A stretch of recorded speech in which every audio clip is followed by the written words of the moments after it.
Le monde nous confronte souvent à des défis qui peuvent ébranler notre résistance interne, nous faisant croire que nous sommes sans issue. Les influences sont évidentes, que ce soit dans les films et séries populaires sur Netflix ou dans les normes idéalisées de la société contemporaine. Il semble que personne n'échappe aux tactiques de contrôle mental qui entourent différentes strates sociales. Les hommes, en particulier, sont la cible d'une tendance qui les dirige vers l'acceptation de la fragilité et de la faiblesse. Je veux partager une fable qui porte en elle une leçon très précieuse et que nous pouvons appliquer dans nos vies.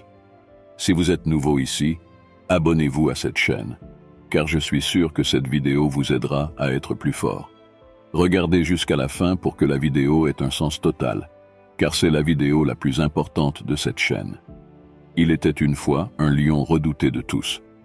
Un jour, ce lion tomba amoureux de la fille d'un fermier. Cependant, un obstacle se présenta à lui. Le fermier nourrissait une profonde aversion envers le lion. En découvrant l'amour entre le lion et sa fille, le fermier souhaitait tout faire pour empêcher le mariage. Alors, le fermier, rusé, fit une proposition au lion. Il autoriserait le mariage avec sa fille à condition que le lion accepte une condition: retirer ses griffes tranchantes pour assurer la sécurité de la jeune fille. Le lion pensa: j'accepterai ce petit sacrifice en quête d'une grande récompense. Il se dirigea vers une pierre et brisa ses grandes griffes. Le lendemain, le lion chercha le fermier et déclara qu'il avait rempli la première condition qui lui avait été proposée. Maintenant, sans griffes tranchantes, il demanda la main de la fille en mariage. Cependant, le fermier astucieux et intelligent ajouta une nouvelle exigence au lion. Il devait également retirer ses dents et crocs acérés. Le lion, acceptant cette nouvelle condition, brisa ses dents et crocs acérés, tout cela pour épouser la belle jeune fille. Néanmoins, en revenant chez le fermier le lendemain, le lion fut attaqué et perdit la vie. Dépourvu de ses griffes tranchantes et de ses dents, le lion se trouvait totalement sans protection. Tout ce qui le rendait fort avait été volontairement abandonné, un après l'autre. Il est vital de se rappeler, mes amis, que le monde dans lequel nous vivons aujourd'hui ne diffère pas beaucoup. Des forces puissantes sont toujours à l'œuvre, méticuleusement conçues pour nous maintenir captifs de nos désirs et impulsions. Et voici la dure réalité. Nous pouvons pointer du doigt le fermier, les élites ou les émissions de télévision autant que nous le voulons. Mais au final, c'est le lion qui a choisi volontairement de renoncer à son pouvoir. La force est une qualité que tous les hommes devraient toujours chercher, indépendamment de toute chose, que ce soit dans leur carrière, leurs finances ou leurs relations personnelles. Il est naturel que tout homme souhaite se sentir dominant, fort et puissant, car c'est intrinsèque à ceux qu'ils sont vraiment. Tous aspirent à une impulsion puissante. Nous voulons tous avoir du pouvoir, mais beaucoup le dissipent en raison de comportements qui entravent la réalisation du potentiel de force. Actuellement, de nombreux hommes passent du temps à se lamenter sur une série de problèmes. Ils dépensent de manière excessive dans des vices tels que la drogue, la pornographie et l'alcool, font des excuses inutiles aux autres et développent des habitudes qui sapent leurs bases et leurs principes. En premier lieu, il est crucial d'aborder la moquerie envers les autres, un aspect souvent négligé. En tant qu'hommes de grande valeur, nous ne devrions jamais dénigrer les autres. Au lieu d'élever notre propre statut, ridiculiser les autres peut nous dépeindre comme des individus insécurisés et irrespectueux. C'est un élément fondamental souvent ignoré dans les discussions sur la véritable masculinité. Vous avez peut-être déjà entendu parler de l'analogie du seau de crabe, où un crabe sur le point de s'échapper d'un seau est tiré en arrière par les autres. Cela se produit lorsque quelqu'un essaie d'améliorer sa vie ou d'atteindre un objectif, et d'autres, parfois, essaient de saboter son progrès d'une manière ou d'une autre, souvent en raison de l'inconfort ou de la jalousie. Cette attitude n'est ni constructive ni digne. En se moquant des autres, il est essentiel de se rappeler que nous nivelons par le bas, une vérité incontestable. Bien sûr, corriger quelqu'un pour ses erreurs est quelque chose de naturel, mais le dénigrer n'est pas l'approche appropriée.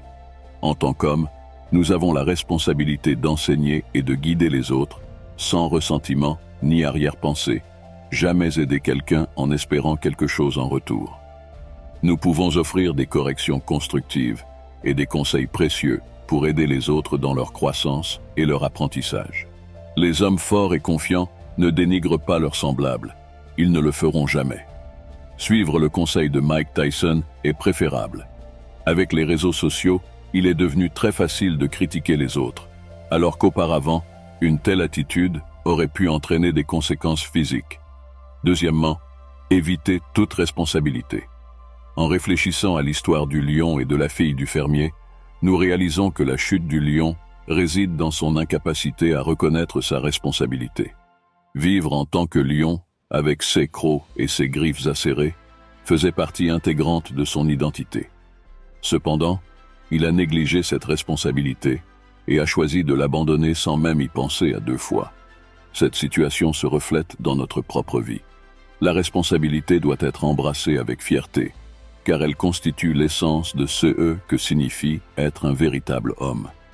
Les responsabilités ne doivent pas être vues comme un fardeau sur nos épaules, mais comme un composant inaliénable de notre existence. Le jour où nous choisissons de fuir nos responsabilités est le jour où nous renonçons.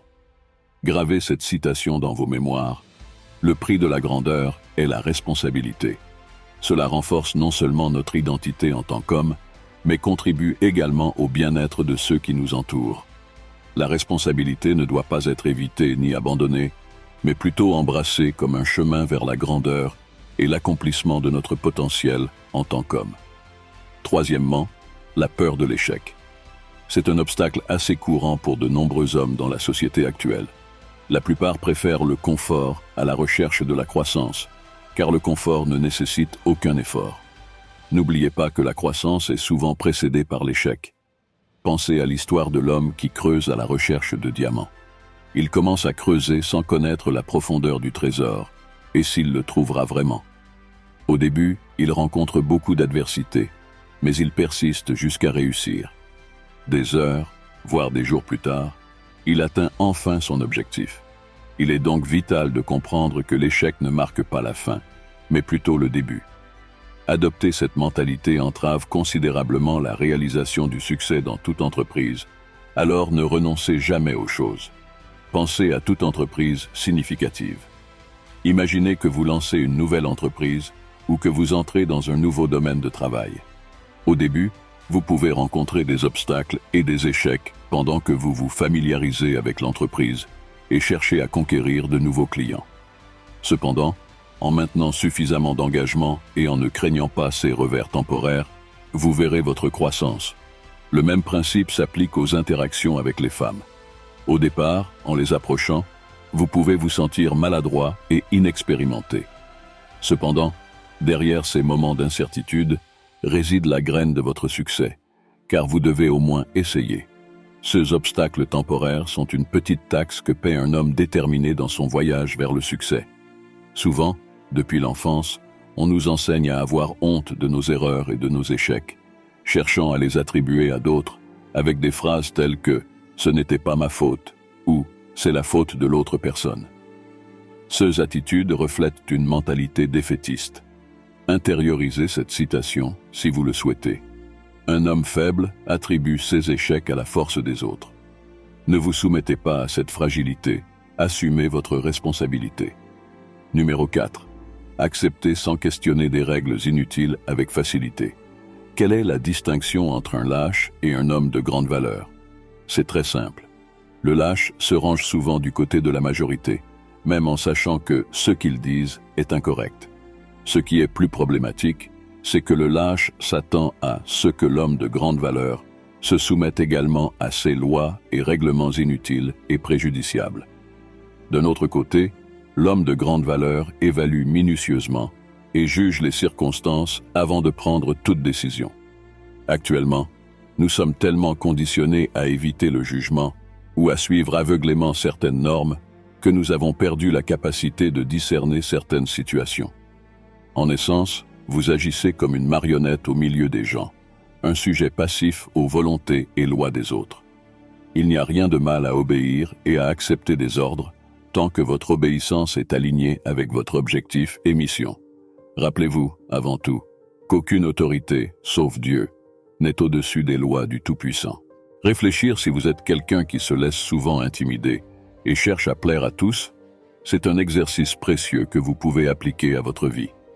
Apprendre à dire non peut être un défi pour beaucoup d'hommes, mais agir avec intégrité et authenticité révélera que le monde ne s'effondrera pas autour de vous. Dans les relations conjugales, de nombreux hommes vivent dans la peur, agissant comme si leurs femmes étaient des tyrans, craignant de parler ou de prendre position. Cela illustre clairement une soumission excessive et peut vous nuire dans votre quête d'une vie épanouissante. Numéro 5. Votre langage corporel est inapproprié. L'importance du langage corporel est indéniable, englobant des éléments non-verbaux tels que les poignées de main, le contact visuel, la posture, les mouvements et les gestes lors des interactions sociales. La façon dont vous vous présentez physiquement est un indicateur évident de votre force ou de votre faiblesse, c'est-à-dire que cela est très important. Dans une société qui semble parfois remettre en question la masculinité traditionnelle, il est crucial que les hommes soient conscients de leur langage corporel. Être conscient de la façon dont vous vous exprimez physiquement signifie projeter confiance, fermeté et détermination. Maintenez une posture droite et confiante, marchez avec des pas fermes et maintenez un contact visuel approprié lors des interactions sociales. Ne marchez jamais la tête baissée. Soyez conscient de votre langage corporel et projetez une posture masculine. Rappelez-vous que la manière dont vous vous exprimez physiquement parle de vous avant même que vous ayez dit un mot. Cela influence la perception que les autres ont de vous et comment ils vous traitent. Transmettre une image de force et de confiance à travers votre langage corporel rend moins probable que d'autres tentent de profiter de vous. Cette compétence est inestimable pour ceux qui recherchent le succès, tant dans la vie personnelle que professionnelle, alors commencez à l'utiliser à votre avantage dès aujourd'hui. Jusqu'à présent, nous vous avons donné plusieurs leçons et cité des histoires pour vous aider dans votre apprentissage. Si vous aimez la vidéo, abonnez-vous et commentez « Je vais cesser d'être faible » ou commentez « Cette vidéo est pertinente ». Passons maintenant à l'avant-dernière habitude qui fait de vous un homme faible. Numéro 6. Ne gaspillez pas vos années jeunes. Vos 20 et même 30 ans sont souvent appelés les années d'or. Ce sont des moments pour construire, cultiver et grandir, car pendant ces années, nous pouvons faire des erreurs et recommencer à zéro. Non pas que cela ne fonctionne pas après 30 ans, mais nous avons simplement beaucoup plus de responsabilités. Pensez à un agriculteur qui plante une graine. Il n'attend pas de récolter des fruits le lendemain. De la même manière, dans la vingtaine, tout comme l'agriculteur, vous devez semer des aspects spirituels, émotionnels et physiques qui favorisent votre croissance personnelle. Cependant, rappelez-vous que les fruits ne sont pas récoltés immédiatement. Tout cela est à long terme. Continuez à cultiver les défis et les opportunités. Et au fil du temps, vous construirez un cadre riche qui attire des choses positives. Quand je parle de cultiver, je fais référence à se mettre au défi, vivez en permanence en test. Cela n'implique pas de travailler sans relâche, mais plutôt de tirer parti de l'énergie et des opportunités des premières années pour prendre des risques et grandir, en essayant toujours de nouvelles opportunités. Profitez au maximum de cette phase, surtout dans la jeunesse.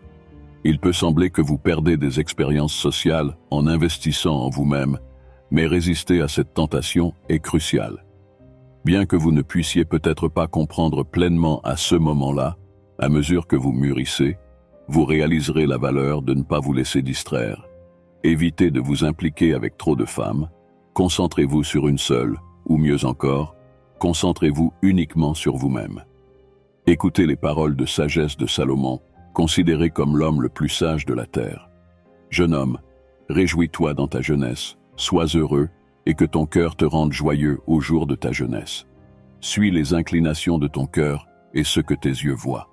Cependant, sache que Dieu te jugera pour toutes ces choses.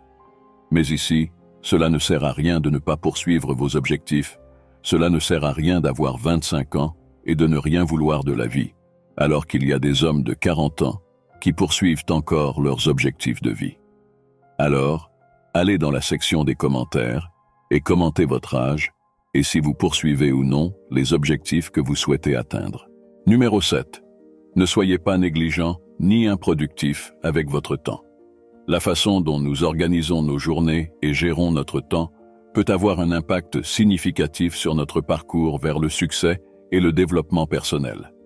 Des aspects tels que les heures de sommeil, la routine quotidienne et les activités après le travail sont cruciaux et ne doivent pas être négligés.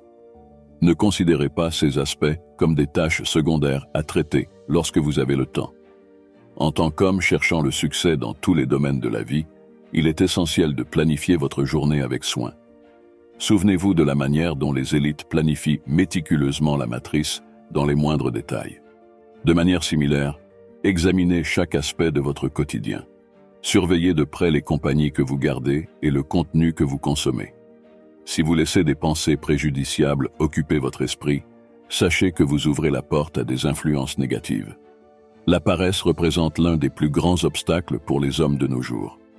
Il se peut que vous ayez beaucoup d'idées sur les affaires et sur la vie, mais si vous n'agissez pas, la paresse s'installera et sapera votre progression dans la vie.